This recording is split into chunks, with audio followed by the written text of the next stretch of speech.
8.15 모니터 가족 여러분 안녕하십니까. 7월 6일 목요일입니다. 찐시황을 진행하는 김대주입니다. 여러분 반갑습니다. 7월 들어서 여러분과 처음 하는 그 찐시황의 자리인 것 같습니다. 7월 스케줄은 제가 목요일, 금요일 찐시황을 담당하고 있죠.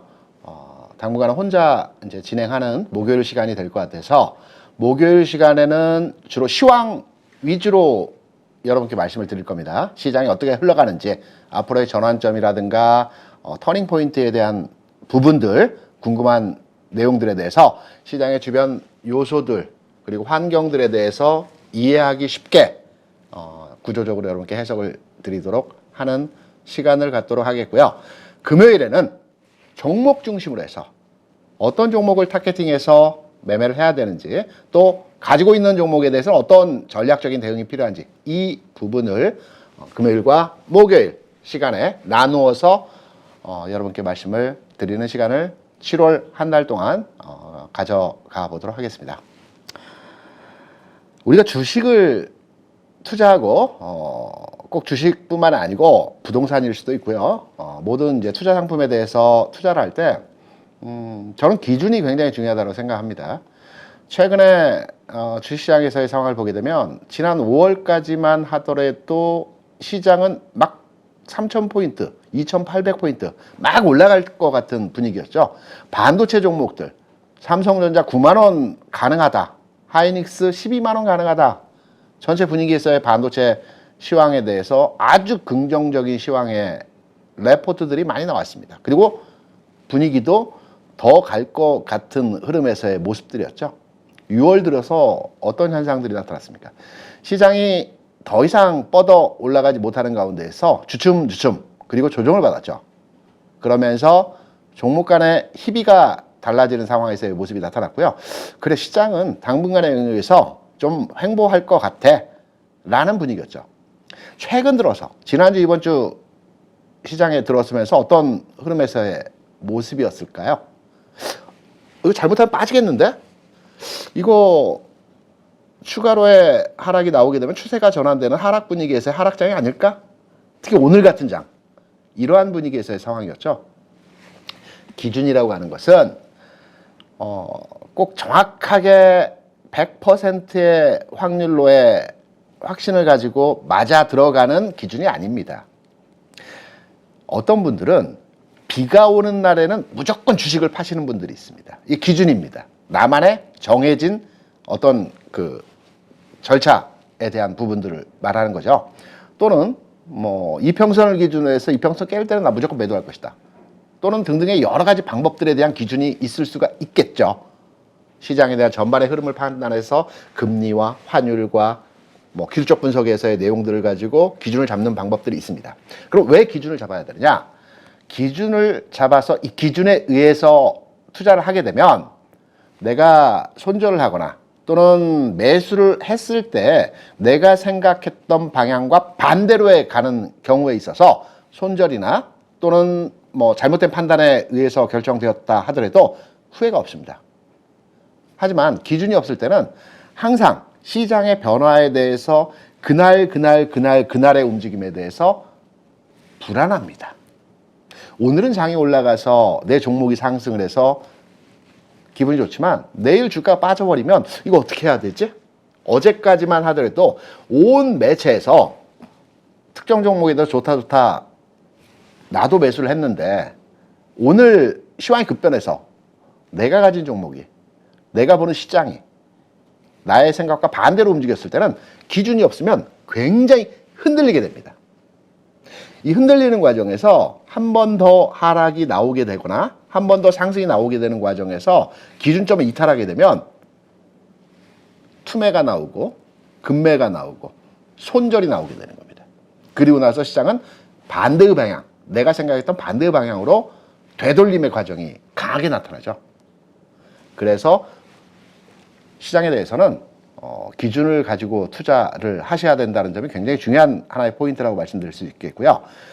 제가 여러분께 시황에 대해서 말씀드릴 때 저 나름대로의 기준을 가지고 시장을 해석하고 주변의 그 주시장의 환경에 대해서 믹싱해서 그거를 판단을 해서 여러분께 말씀을 드립니다. 틀릴 수 있습니다. 저도 많이 틀립니다. 하지만 제가 생각하고 있는 내용, 객관적이면서 설득력이 있다라면 우리 함께 하면 되는 것이지 않겠습니까? 틀릴 수 있습니다. 하지만 제가 여러분께 지금까지 말씀드려왔던 부분에 대해서는 즉흥적으로 또는 시장이 올라가기 때문에 거의 편승해서 나도 상승할 것이다. 시장이 하락했기 때문에 나도 거의 편승해서 주가 하락할 것이다. 이런 기준에서의 내용이 아닙니다. 제가 시장에 대해서 이전에 여러분께 무수히 많은 시황의 말씀을 드리면서 큰 얼개에 대해서는 8월 상승장에 대해서 우리가 준비를 해야 되고 7월장에서는 조정이 나올 것이다. 조정의 지수 포인트는 2550이나 2520포인트 상황 하에서의 한 번 더 충격의 충격파가 있을 수 있다라는 측면에서의 말씀을 드렸죠. 오늘 주가 심리적으로 좀 흔들리는 상황에서의 하락이 나타났습니다. 내일 상황의 모습 그렇게 좋은 흐름 아닙니다. 하지만 기준을 딱 가지고 시장의 흐름을 판단해서 접근한다라고 한다면 무섭지가 않습니다. 우리가 왜 자동차에 내비게이션이 있겠습니까? 초행길을 갈 때 그리고 어두운 밤길을 갈 때 가보지 않은 길은 굉장히 무섭고 두렵고 힘듭니다. 하지만 내비게이션에 의존하게 되면 좀 편하죠. 그리고 많이 가봤던 길 같은 경우는 좀 더 익숙하게 100m 앞에 다리가 나올 것이기 때문에 좀 조심해서 운전해야 되겠다. 또는 뭐 200m 앞에서 커브, 차량이 많이 다는 커브가 나오기 때문에 이때는 속도를 줄이고 안전운전을 해야 되겠다. 이런 부분인 것입니다.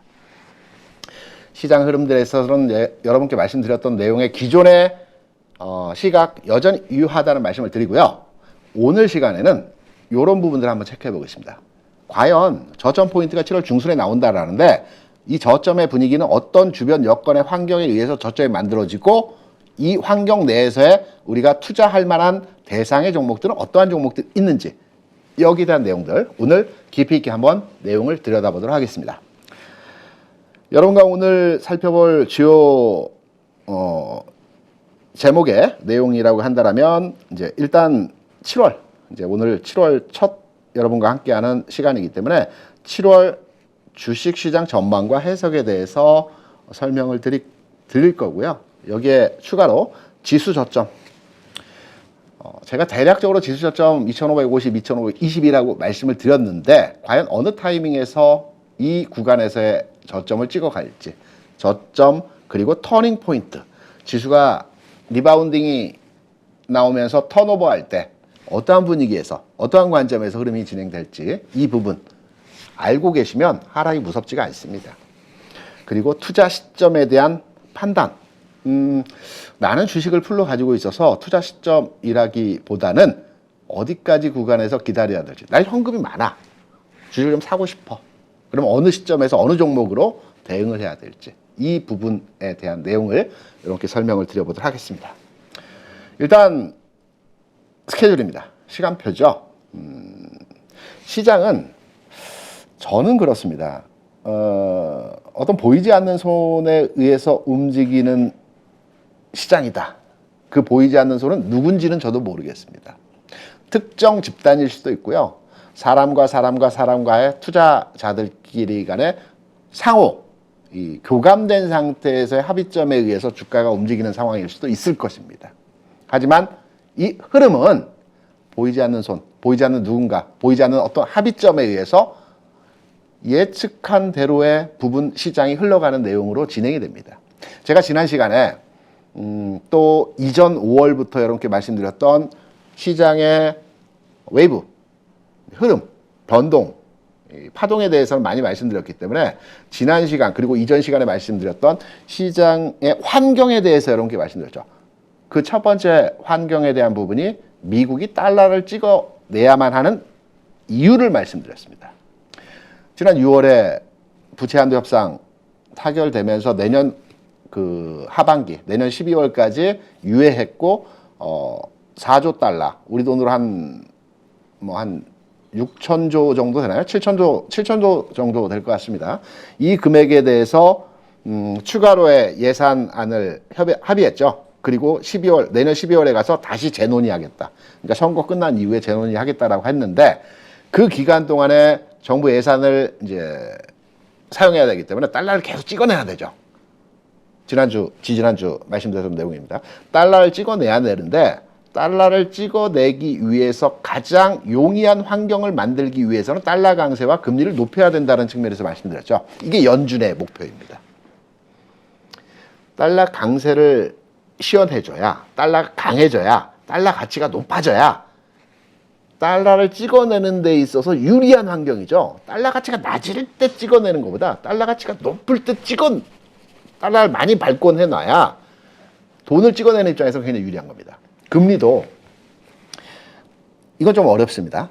낮은 금리에서 채권을 발행해서 각국 그 펀드에 판매하는 것보다 높은 금리에서 채권을 발행해서 판매하는 게 미 정부 차원에서는 굉장히 유리합니다. 좀 혼란스러우시죠? 낮은 금리에서 채권을 발행해야 이자를 조금 주기 때문에 유리한 거 아닐까? 라고 생각하실 수 있는데 이건 주식의 관점에서 이해하는 부분이고요. 채권의 관점에서 이해할 때는 좀 다릅니다. 이렇게 말씀드리죠. 제가 오늘 말씀드릴 내용에 포함된 내용이기 때문에 제가 모두의 기본적인 배경에 대한 설명들을 드리는 겁니다. 이해하시고 들어가셔야 돼야만 제가 이후에 말씀드린 내용을 좀 더 쉽게 접근하시고 해석하실 수 있기 때문에 먼저 말씀드린 겁니다. 왜 그러면 채권을, 그러니까 국채를 높은 금리에 발행을 해야 발행하는 입장에서 유리한지를 말씀드리면 미국의 기본적인 금리 상태를 판단하는 채권이 10년물 있죠. 그러니까 기준금리는 있겠지만 기준금리에서 금리가 움직이는 게 아닙니다. 기준금리는 뭐 월간 단위로 또는 뭐 3개월 단위로 1년에 한 8번 정도에서 금리 인상하고 인하하는데 동결할 수도 있겠죠. 이 금리로 고정된 금리로 운용되는 게 아니죠. 은행 가면 우리나라 3.25% 금리에 있어서 예금하고 그 대출 받을 수 없습니다. 매일매일 변하는 금리가 있죠. 이게 그 실제 시장에서 사용되는 금리입니다. 우리나라 3년 만기 국공채, 미국은 10년 국채가 이 기준이 됩니다. 여기다 플러스 알파에서 대출과 그 수신 여신을 이제 플러스 알파 마이너스 알파에서 여수신을 이제 발생시키는 겁니다. 미국 10년 만기 국채가 이제 기본이 되는데요. 이 금리가 지금 오늘 그 아침에 마감한 기준으로 3.94입니다. 많이 올랐습니다. 오늘 새벽에 끝난 미국 시장에서. 여기 이제 플러스 마이너스가 되겠죠. 그러면 왜 금리가 높은 상황에서 채권을 발행해야 되느냐? 낮은 상황에서 발행하는 게 유리하지 않겠느냐? 금리 이자율 1% 주는 게 발행 입장에서는 유리하지 왜 4% 가까운 금리를 주고 발행하는 게 좋겠느냐라고 했을 때 이해하기 쉽게 말씀드리면 10년물 채권을 10년 내에 가지고 있으면 그 확정 이자에 대한 금리를 받겠죠. 연간 단위로 이표채로 해서 금리를 딱딱딱 받겠죠. 하지만 개인은 그렇게 가지고 있을 수 있습니다. 뭐 10년짜리 채권이든 30년짜리 채권이든 가지고 있을 수 있죠. 장롱에 넣어놓고. 하지만 기관은 하나의 채권을 입찰해서 그 채권을 샀을 때 그 채권을 10년까지 가지고 가지 않습니다. 중간중간에 듀레이션 조정이라고 그래서요. 계속 금리가 변할 때마다 이걸 재조정하면서 가지고 있는 포지션을 변경합니다. 그러면 기관 입장에서 금리가 내려가는 게 좋을까요? 올라가는 게 좋을까요? 내려가는 게 좋습니다. 왜? 금리가 올라가게 되면 오늘 채권을 살 필요 없죠. 왜? 내일이면 또 올라갈 거니까. 모레면 또 올라갈 거니까. 한 달 뒤에 또 올라갈 거니까. 돈을 가지고 있다가 기다렸다 높은 그 표면 이율의 채권을 최고점에서 언제인지 모르겠지만 오늘이 아닌 그 일정 기간 뒤에 사면 되는 겁니다. 기관이 좋아하는 건요. 계속 운용을 해야 하고 이 펀드에 들어있는 채권을 계속 그 포트폴리오를 조정해야 하기 때문에 내려갈 때 좋습니다. 왜? 내려갈 때는 빨리 사는 게 제일 높은 가격입니다. 오늘 사는 금리가 가장 좋은 가격입니다. 내일은 오늘 4%의 금리였다면 내일은 3%, 모레는 2%, 그 다음 1%, 뭐 0.5% 이렇게 내려간다 가정을 하게 되면 오늘 빨리 사는 게 가장 높은 금리의 상품을 살 수 있는 그 상황이라고 볼 수가 있겠죠. 그렇다면 미 연준이 의도하는 것은 지금 3.9%의 금리가 5%, 6%, 7% 이렇게 올라가지는 않지 않겠습니까? 최근 내에서 금리는 4.3%가 최고점입니다. 4.3% 넘어갈 가능성 굉장히 적습니다. 그리고 5% 금리 갈 가능성도 굉장히 낮습니다. 낮아요. 그러면 지금의 금리에서 조금 더 올라갔다가 앞으로는 계속해서 내려가겠죠. 그러면 이 금리를 계속 올려놓는 겁니다. 그리고 이후에 금리 이참했던 그 각국의 기관들이 금리 내려갈 때는 계속 사고팔고 할 겁니다. 왜? 내려가는 상황이기 때문에 빨리 먼저 다른 걸 사고 교체하고 다음 날 되면 또 빨리 사고 교체하고 그래서 높은 금리에서 발행을 시켜서 이제 점점점 내려가는 겁니다. 이게 기본 원리입니다. 채권시장에서. 좀 길었지만 이 원리만 이해하고 계시면 앞으로 환율이나 채권을 이해하실 때 굉장히 용이합니다. 다시 돌아와서 타임 스케줄, 시간표를 한번 보겠습니다.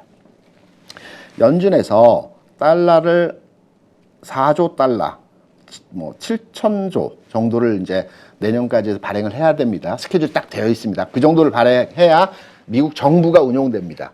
공무원 월급도 주고 뭐 여러 가지 사회 간접 시설에 대한 보수도 하고 뭐 등등등 하죠. 정부가 예산이 있어야 되지 않습니까? 미국은 마이너스 재정 적자 국가니까 채권을 발행해서 운용할 수밖에 없습니다.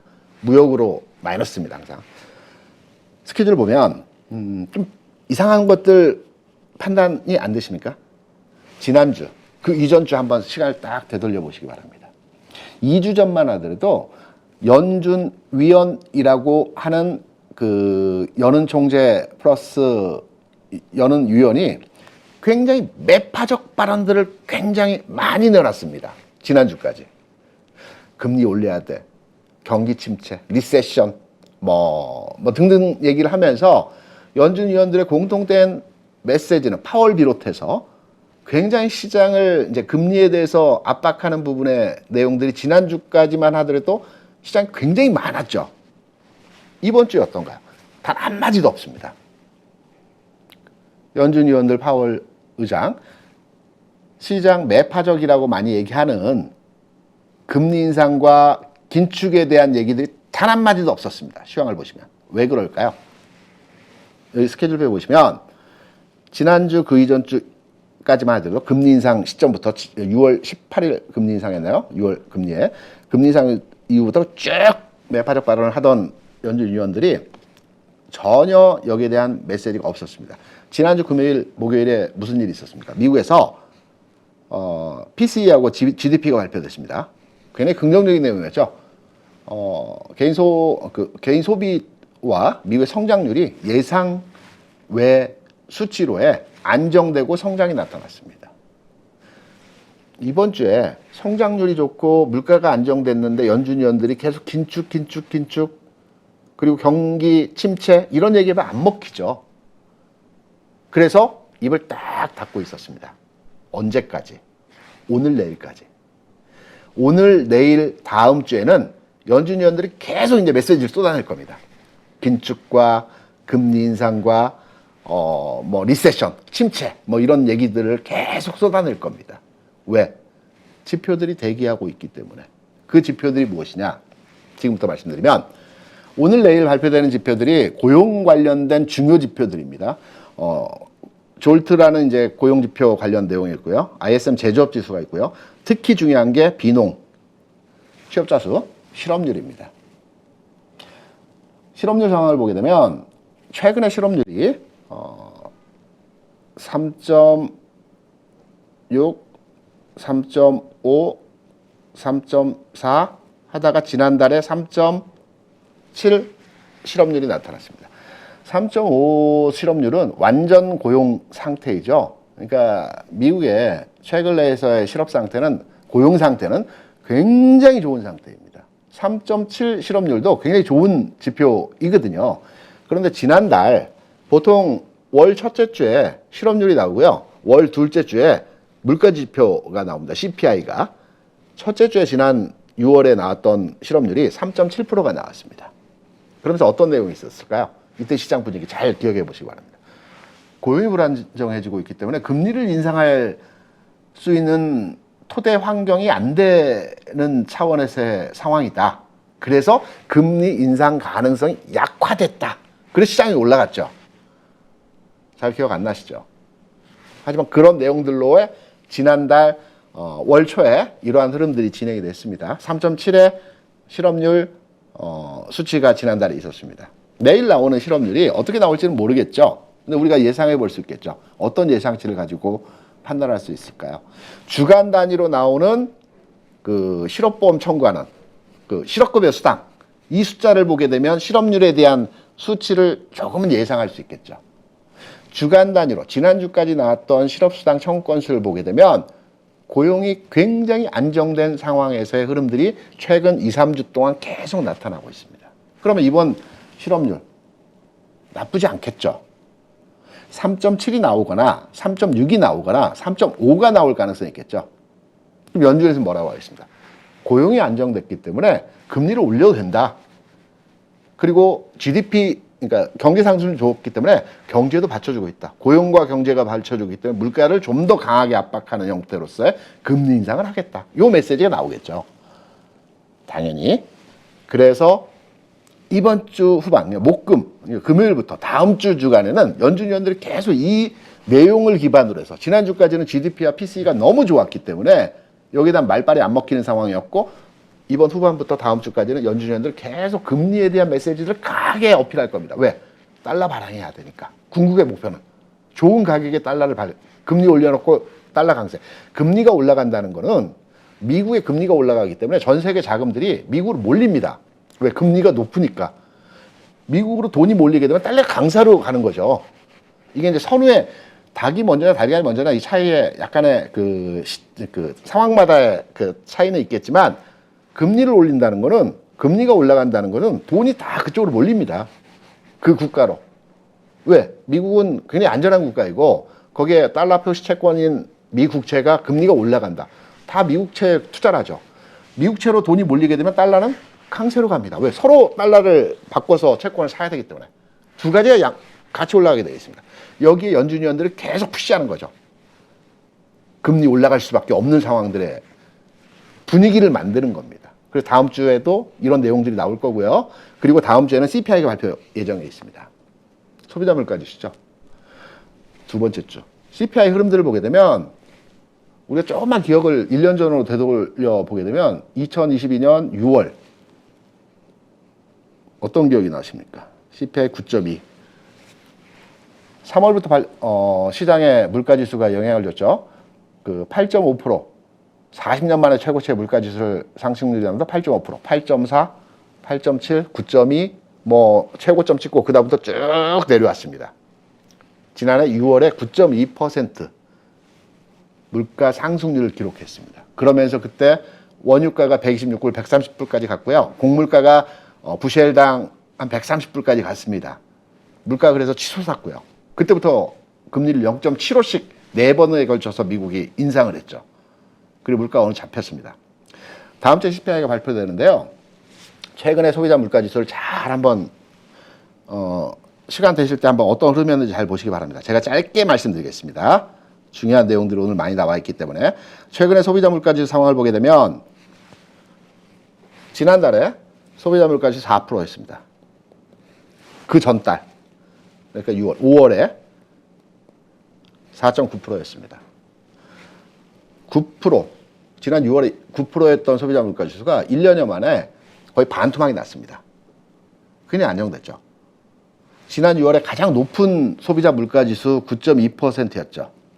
보통 우리가 소비자 물가 지수를 판단할 때 9.2%라는 게 어떤 기준에서 나오느냐면 전년 동월 대비 이번 월에, 그러니까 지난 월이죠. 7월에 발표되는 건 6월 소비자 물가 지수입니다.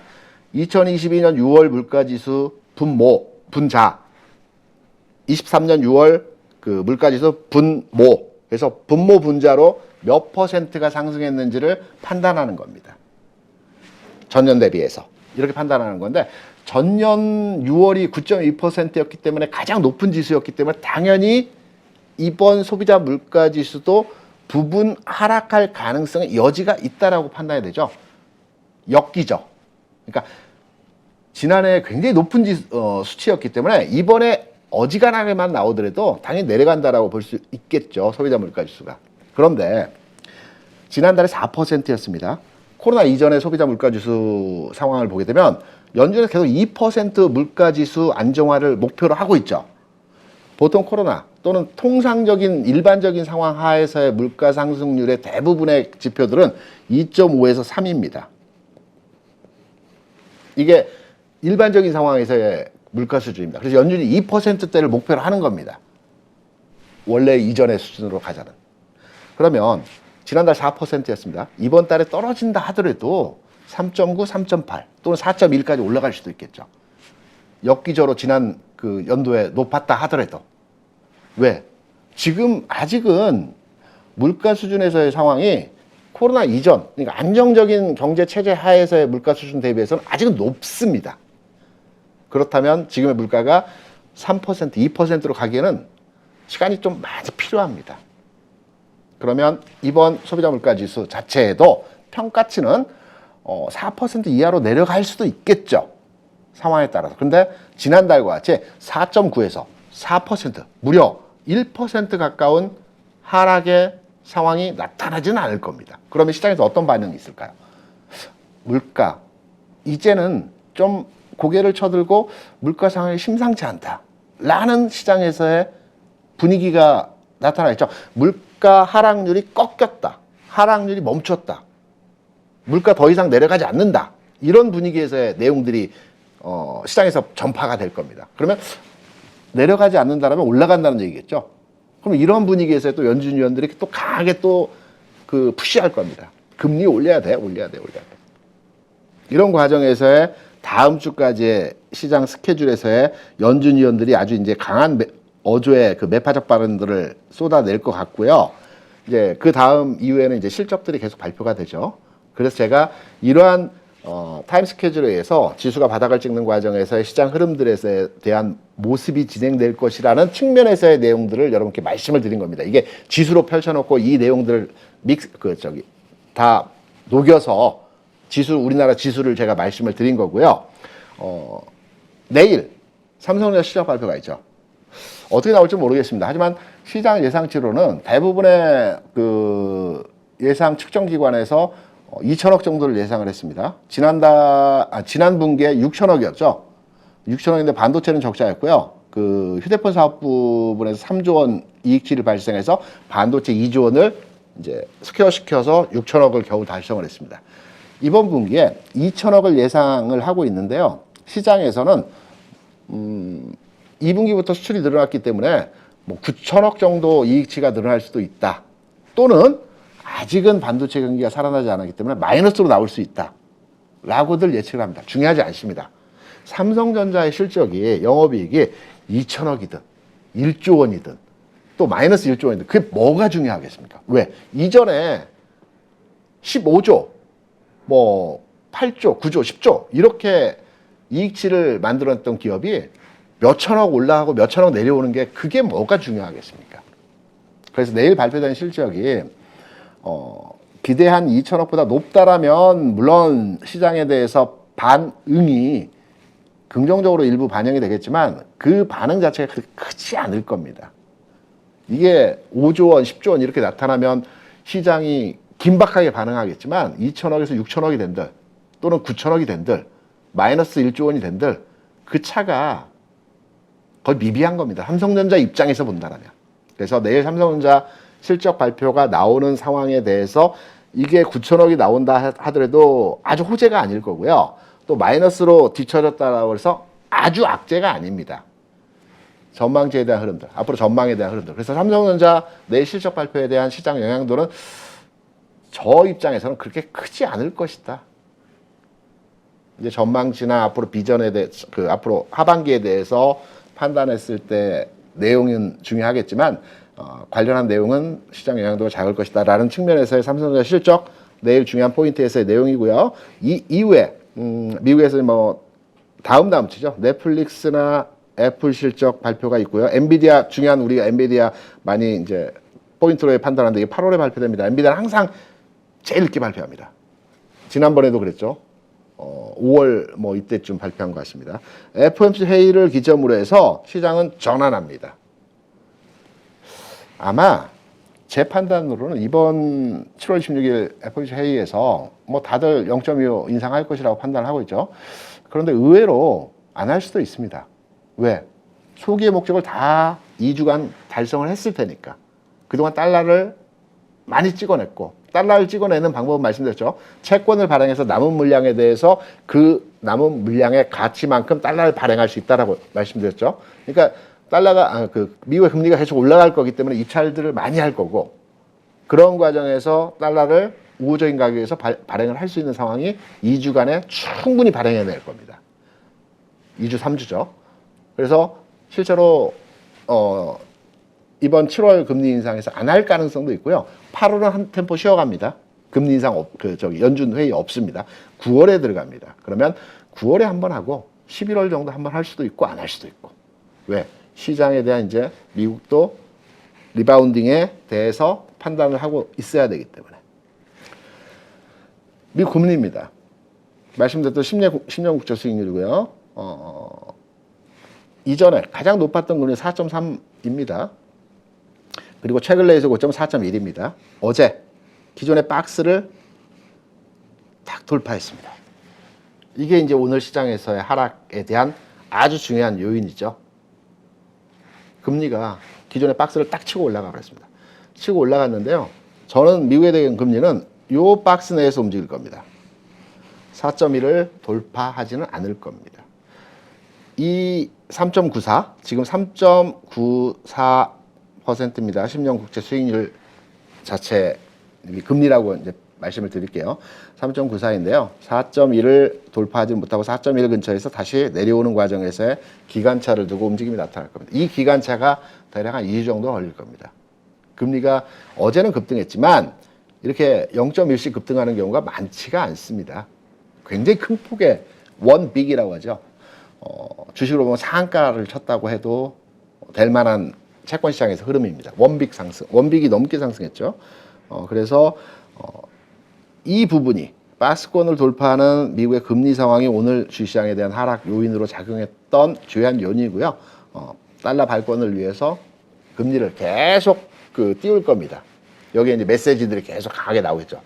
그럼 달러를 우호적인 가격에서 발생시키겠죠. 이게 이제 미국의 달러 인덱스입니다.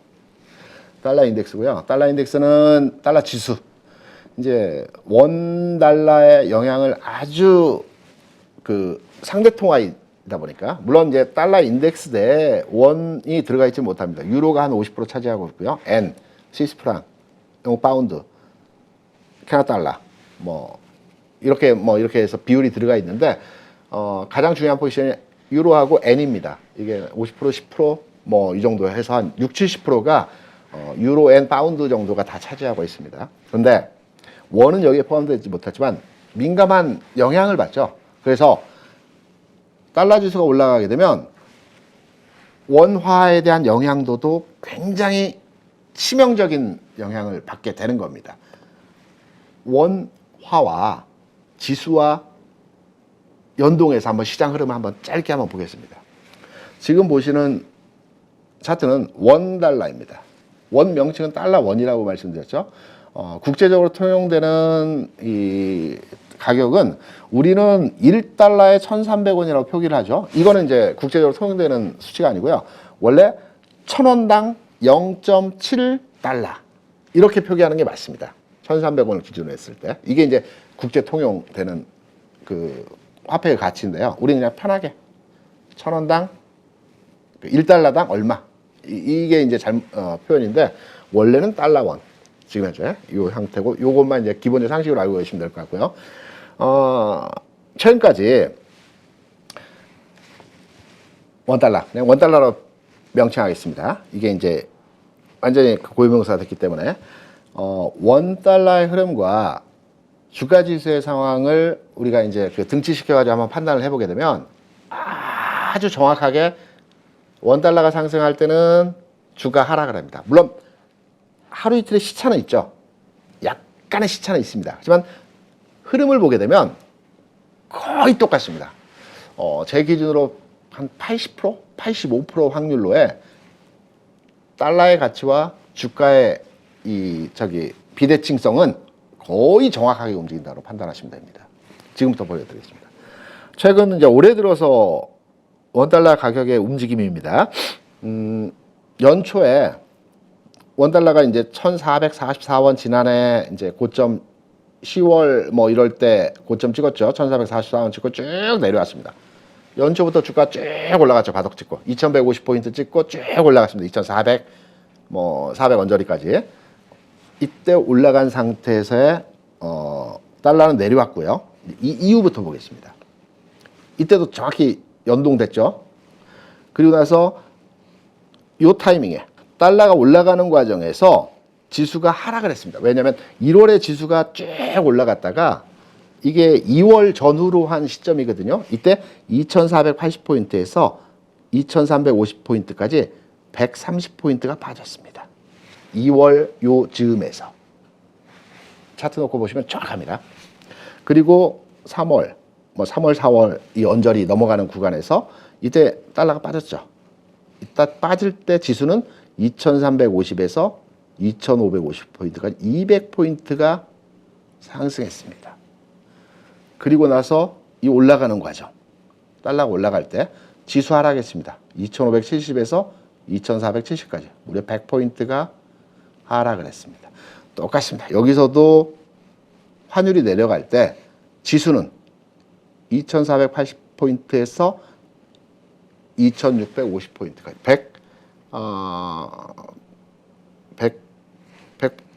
100포인트?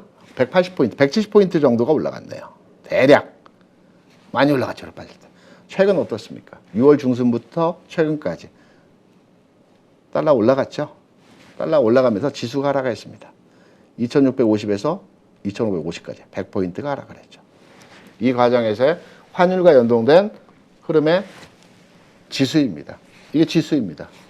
방금 전에 보셨던 환율의 흐름과 지수의 움직임이 정확하게 등치되어진 흐름으로의 주가지수의 움직임이 나타나고 있다는 점입니다.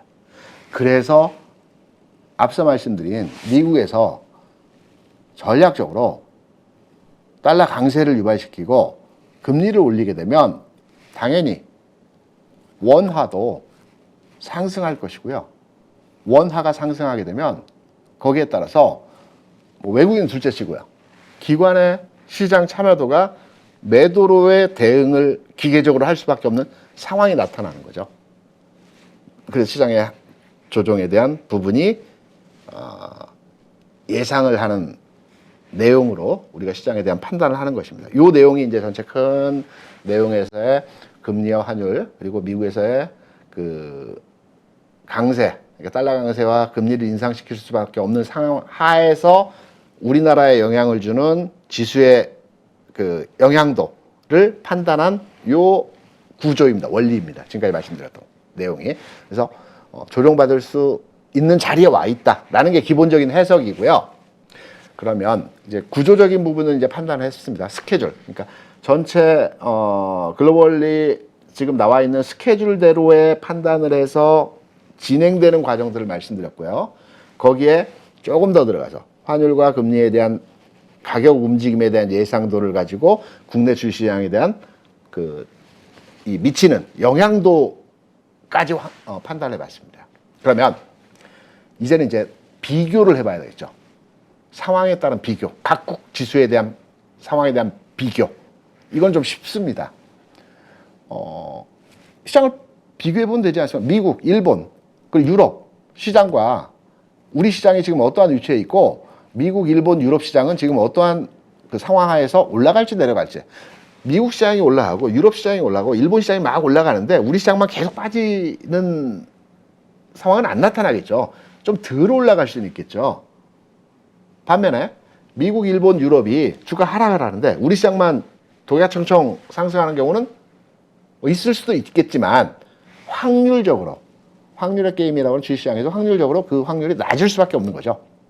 그래서 각국 시장에 대한 지금 현재 위치에 대해서 한번 판단해 보겠습니다. 그리고 우리 시장을 예상을 해보면 딱 앞에 말씀드렸던 두세 가지의 환경적인 요인과 그리고 글로벌리 주시장에서의 전체 위치한 포지션에 대한 부분을 복합적으로 판단해서 우리 시장에 대한 전략적인 상황과 흐름을 예상해 볼, 도출해낼 수 있습니다. 이걸 뽑아낼 수 있는 거죠.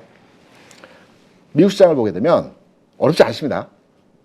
제가 어렵게 말씀을 드린지 모르겠지만 어려운 내용이 아닙니다. 여러분께서도 누구나가 다 쉽게 다 이런 부분들 뽑아내서 판단하실 수 있습니다. 제가 말씀드렸던 내용은 어려운 내용 하나도 없습니다.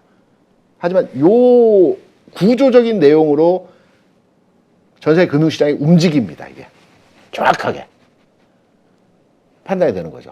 어렵지 않기 때문에 이 부분을 이해하시면 모든 금융상품에 있어서 아주 유효적절한 판단이 될 수 있습니다. 이거 부동산까지도 다 영향을 주게 돼 있는 상황이거든요. 그래서 투자 대상 상품들은 이렇게 모든 시장이 하나의 상품만이 이렇게 움직일 수 있는 환경은 아니고, 물론 개별 종목처럼 아주 작은 종목들이 힘에 의해서 움직일 때는 그거는 이 전체 시장의 구조적인 흐름과 달리 움직일 수 있겠지만, 전체 큰 흐름에서의 상품 간의 시장에서의 움직임들은 요 내용에 의해서 움직일 수밖에 없는 것입니다. 미국 시장 한번 보겠습니다. 미국 시장을 보게 되면 이렇게 대부분 얘기하죠. 고점을 돌파할 수도 있어. 또는 조정받을 수도 있어. 양쪽의 시간이 반반 나뉩니다. 근데 이 반반 50대 50의 확률을 좀 더 기울기를 조정을 해봐야 되겠죠. 조정을 어떻게 하느냐. 제가 보는 관점입니다. 일반화시킬 수는 없겠지만 제가 시장을 판단하고 기준을 잡고 해석을 하는 차원에서의 내용입니다. 고점과 고점, 모든 종목과 그 차트에서의 흐름들을 판단해 보게 되면 뭐 이렇게 고점 돌파하는 종목들 많죠. 뭐 이렇게 가는 종목들 많습니다. 근데 기준이 뭐냐면 그냥 단순하게 앞고점, 전고점 부근에 왔다라고 해서 반반이라고 하는 것이 아니고요. 돌파하는 데 있어서 과정이 몇 가지 있습니다. 제 경험입니다, 이거는. 어디 책에 안 나와 있을 겁니다. 앞에 고점을 돌파하기 위해서는 기본적으로 기간의 과정을 충족을 해야 됩니다. 이 고점과 이 고점 라인의 기간 과정이 충족돼야 됩니다. 소형주나 힘에 의해서 움직이는 종목들은 다릅니다. 아주 작은 종목들은 약간의 힘으로 밀어붙여버릴 수 있죠. 하지만 지수 또는 대형주 같은 경우는 어떤 특정 집단에 의해서 주가를 강하게 일시적으로 장중에 끌어올릴 수는 있겠지만 추세적으로 흐름을 끌어올릴 수는 없습니다. 이게 다 합의가 돼야 됩니다. 그 참여자들의 합의가 되어야지만이 그 흐름이 움직이는데요. 이 합의가 뭐냐면 고점과 고점의 기간은 통상 지수나 대형주 같은 경우는 1개월에서 1.5개월이 걸려야 됩니다. 이 과정이 매물 소화입니다.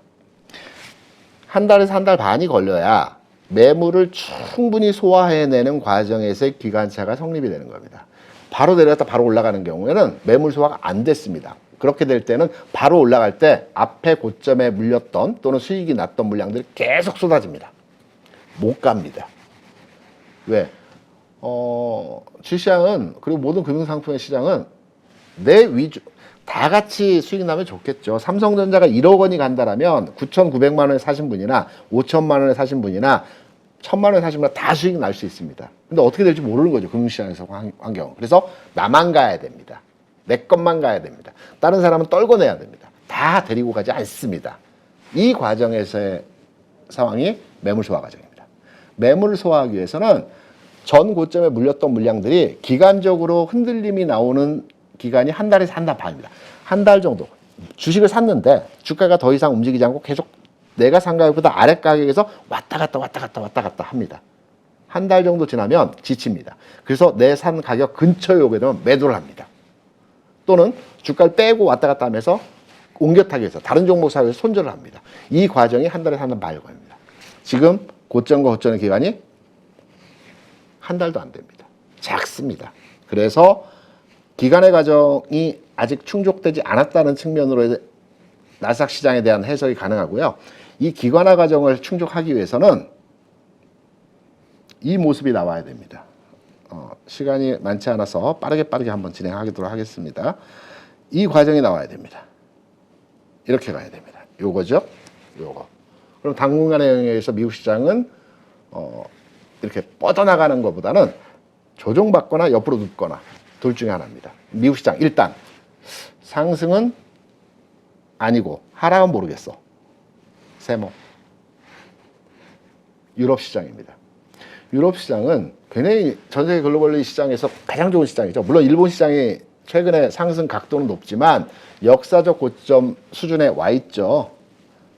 2022년 11월에 4,410포인트 역사적 고점에 와 있는데요. 요 정도 될 겁니다. 여기 구간에서 계속 최근에 흐름이 4번에 걸쳐서 3번, 4번에 걸쳐서 이 4,410포인트 이게 아마 4,400 정도 됩니다.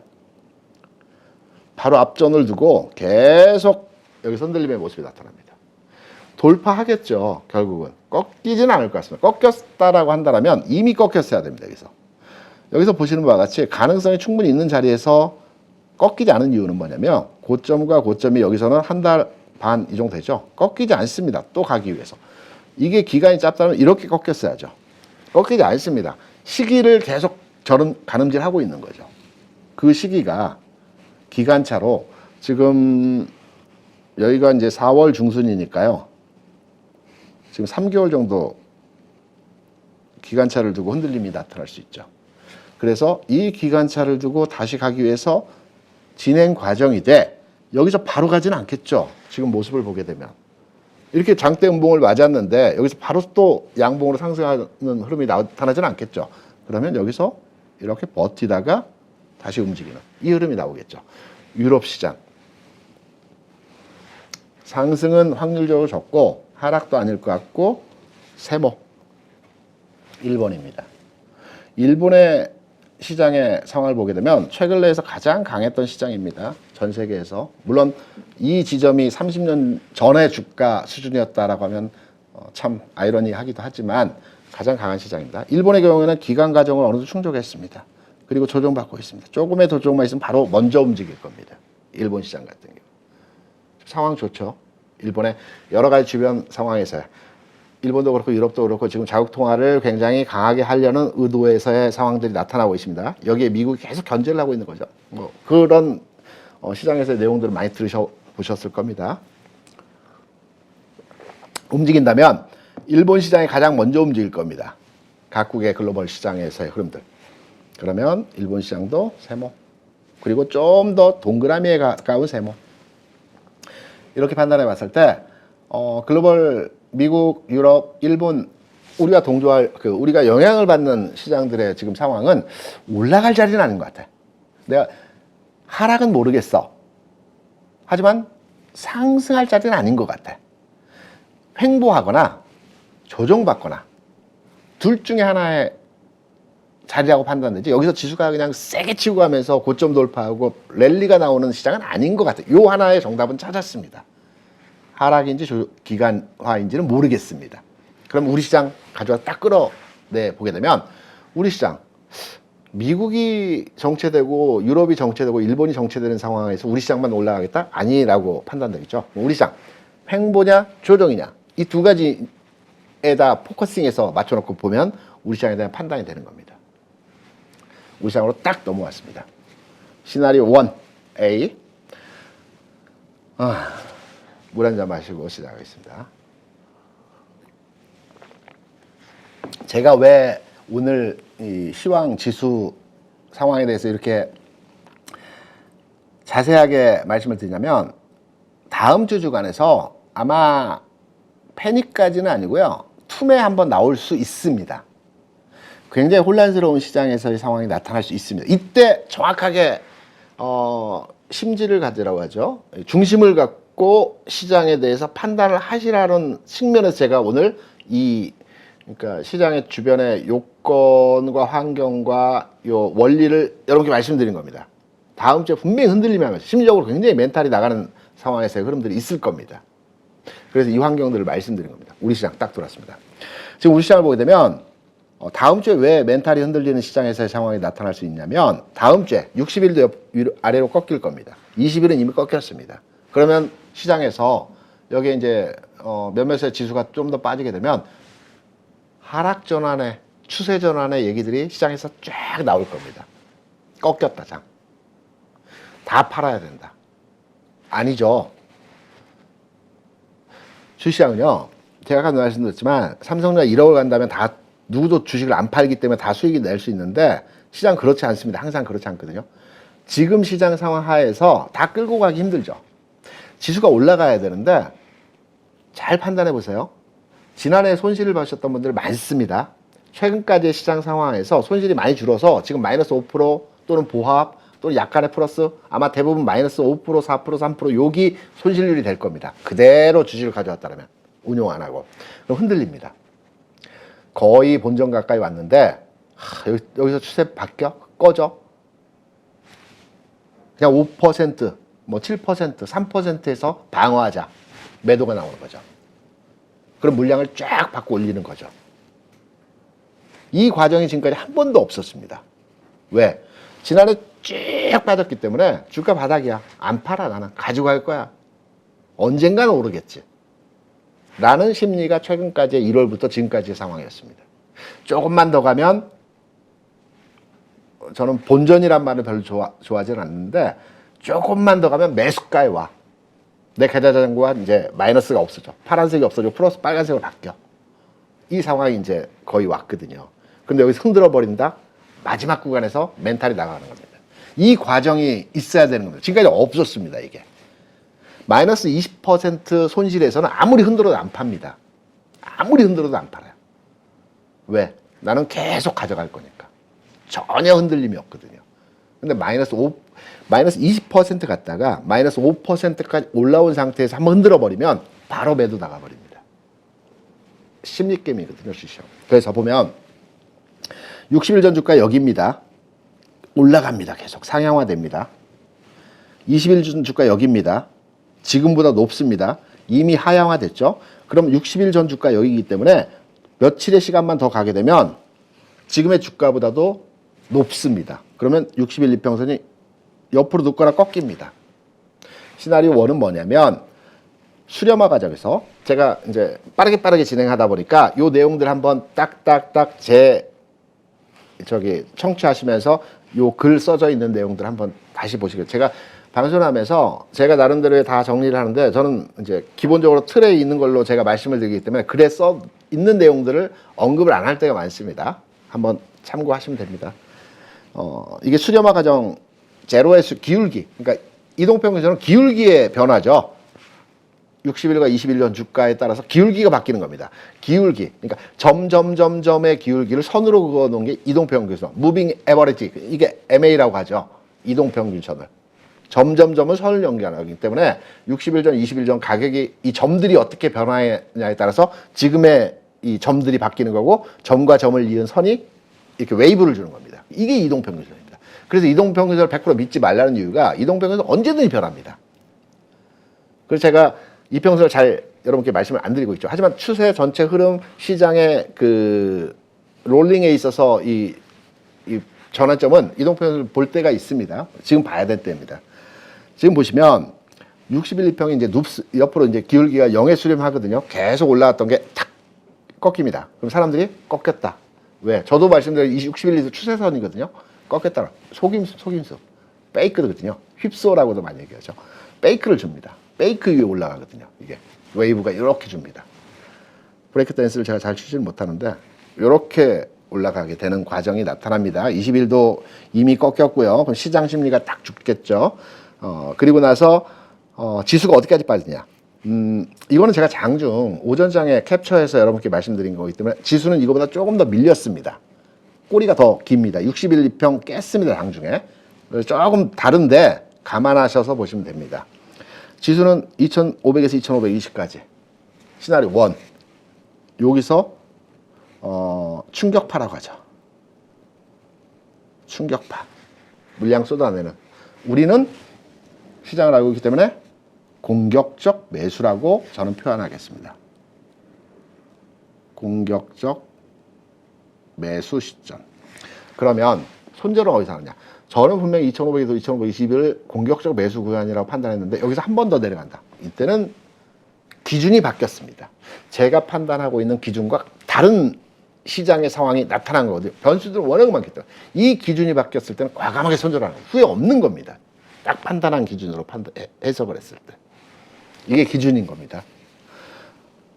이 저점입니다. 남들은 패닉이라고 또는 투매라고 얘기할 때 우리는 공격적 매수라고 여기에 대해서 표현을 한 겁니다. 이 과정이 딱 찍고 이게 아마 다음 주 CPI 전후일 가능성이 있습니다. 그러면 CPI 나오고 그 다음 주가 이제 FOMC죠. 요 과정에서 저점 나올 때 공격적 매수를 들어가서 우리는 저점을 잡아내는 거죠. 이게 시나리오 A입니다. A. 이거는 이제 물량 회전이 한번 되는 거죠. 가격 메리트 발생, 저점 공격적 매수 뭐 이런 내용이고요. 시나리오 B. 장중의 내용이 조금 다를 수 있습니다. 지표가 좀 흐름이 다릅니다. 지금 최근에 2550포인트의 저점 한번 잡았죠. 이번에도 2550포인트 저점 내에서 한번 받아줍니다. 삼성전자 실적 좋게 나왔고요. 그리고 미국에서 이번에 금요일날 발표되는 고용지표 좋게 나왔습니다. 다음 주 CPI까지 좋게 나옵니다. 다 긍정적일 때. 연준이 달러 발행하는데 좀 부담이 되겠죠. 하지만 지표들이 다 좋았어요. 이럴 때는 살짝 찍고 탁 튑니다. 턴오버가 바로 나옵니다. 삼성전자가 바로 가겠죠. 지수를 끌고 올라갈 겁니다. 이때는 여기서 삽니다. 여기서. 어차피 7월 중순 상황에서의 시점 맞지만 여기서 사느냐 여기서 사느냐 요 차이가 다른 겁니다. 시장에 대한 흐름은. 근데 저는 시나리오 A의 가능성이 조금 더 높다라고 보고 있고요. 시나리오 B로 갈 경우에는 시장에 유동성이 있어야 됩니다. 돈이 있어야 됩니다. 막대한 자산을 가지고 있어야지만이 아무도 안 판 시장에서 여기서 끌고 탁 치고 가는 겁니다. 여기에 대한 뭐 여러 가지 이유는 있을 수 있겠지만 이 흐름에 대한 뭐 요걸 한번 읽어보시기 바랍니다. 제가 썼지만 요걸 쭉 말씀드리기보다 한번 읽어보시기 바라고요. 저는 그냥 내용, 느낌, 흐름을 딱 말로 해드리는 게 좋을 것 같습니다. 요 흐름입니다. 그래서 앞서 보셨던 시장에 대한 내용과 지금 보시는 시장의 내용이 그림이 좀 다르죠. 20일 이평선 어차피 60일은 꺾여야 됩니다. 살짝 꺾였다 올라가고 20일이 위에서 턴오버합니다. B는 좀 다르죠. 교차하죠. 시장이 어차피 7월 중순에 바닥 찍고 올라가는 거 아니야? 다릅니다. 내용적으로 전혀 다릅니다. 가격적으로 다릅니다. 여기는 이렇게 교차합니다. 이게 다릅니다. 전혀 시장의 환경이 다릅니다. 환경이. 이거 다르고 종목들도 여기에 대해서 다릅니다. 이 종목들에 대한 내용은 내일 말씀드리겠죠. 시나리오 A와 B. 내일은 아마 A, B 확정됐을 테니까. 변수들이 몇 가지 있죠. 재무장관이 중국에 갔습니다. 이번 주 주말까지 있을 것 같아요. 여기서 어떤 내용들이 나올지 이 변수이고요. 그 다음에 실업률. 이게 이제 6월 28일에 나온 건데요. 물 건너면 미 금리 인하. 이때 6월 달에 이렇게 얘기했습니다. 인플레 핵심 변수, 실업률 올라가야 가능. 뭐 이런 내용들이 있었습니다. 실업률 어떻게 나올지. 이게 변수입니다. 그런데 변수이죠. 상수가 아니라 변수입니다. 그러니까 일부 영향을 줄 수 있겠지만 흐름의 물줄기를 바꾸지 못합니다. 이 변수들이 있다라는 내용까지 해서 오늘 이번 주와 다음 주에 대한 시장에 대한 전체적인 흐름에 대한 내용들을 포인트, 상황, 전략에 대해서 오늘 시간 여러분께 말씀드렸고요. 오늘 좀 시황에 대해서 좀 길게 말씀드린 부분이 있었습니다. 근데 요것만 아시면 요거 한 번만 이해만 하시면 앞부분에 말씀드렸던 구조적인 원리 이해하시고요. 환경적인 상황에 대한 내가 충분히 이 부분 해석할 수 있다라고 하면 주식 투자에 있어서 어렵지 않아요. 개별 종목에 대한 이 접근을 그대로 가져와서 이해하면 됩니다. 소형주는 좀 어렵습니다. 재료가 있는 종목들은 그 재료 가치에 따라서 움직임 자체가 워낙 빠르기 때문에 이거는 좀 해석이 어렵지만 대형주와 지수를 가지고 내가 투자를 하겠다라고 한다면 이것만 가져와서 끌어다가 운용을 하시면요. 절대 지지 않는 게임을 하실 수 있습니다. 절대로. 느릴 수는 있습니다. 그냥 멀리 갈 수 있습니다. 시간을 두고 수익을 충분히 만들어가면서 이게 이제 그 스노우 롤링 효과라고 하죠. 눈사람이 굴러가면 커지듯이 지금 당장에는 이 자그마한 주먹만한 눈사람이지만 구르고 나면 크게 지고 집채만하게 되는 겁니다. 한 번에 집채만한 걸 만들려면 저는 그런 능력은 없습니다. 재료나 가치나 이슈를 따라다니는 재주는 없습니다. 괜히 그건 호흡이 짧습니다. 하지만 눈사람 효과처럼 이렇게 만들어가면서 크게 만들어가는 효과는 요 내용만 이해하시면 쉽습니다. 주식 투자 이렇게 하셔야 됩니다. 오늘 방송 여기서 마치고요. 오늘도 마찬가지로 날씨가 덥습니다. 월화수목 각자 일체 최선을 다한 우리 8.15 가족 여러분, 오늘 하루도 수고 많으셨고요. 전 내일 다시 종목을 가지고 여러분 찾아뵙도록 하겠습니다. 수고 많으셨습니다. 고맙습니다. 안녕하세요. 주식계 스트리트 파이터 대입자입니다. 1년 가까이 교육을 해오면서 수많은 회원들이 수익을 냈는데 심지어 저보다 수익을 많이 낸 사람도 계십니다. 이번에 8.15 가족분들과 평생 꺼내볼 수 있는 강의를 준비했습니다. 바로 평생 소장 패키지입니다. 패키지로 대입장의 기법을 평생 소장하면 내 것으로 익히고 화요일 저녁마다 라이브러리에 꼭 들어와 그 주의 시황과 매매 전략을 설명드리니 응용하면 큰 도움이 될 거라 생각합니다. 이 안에 들어있는 32개의 강의는 여러분들이 언제든지 볼 수 있도록 말 그대로 평생 볼 수 있는 거죠.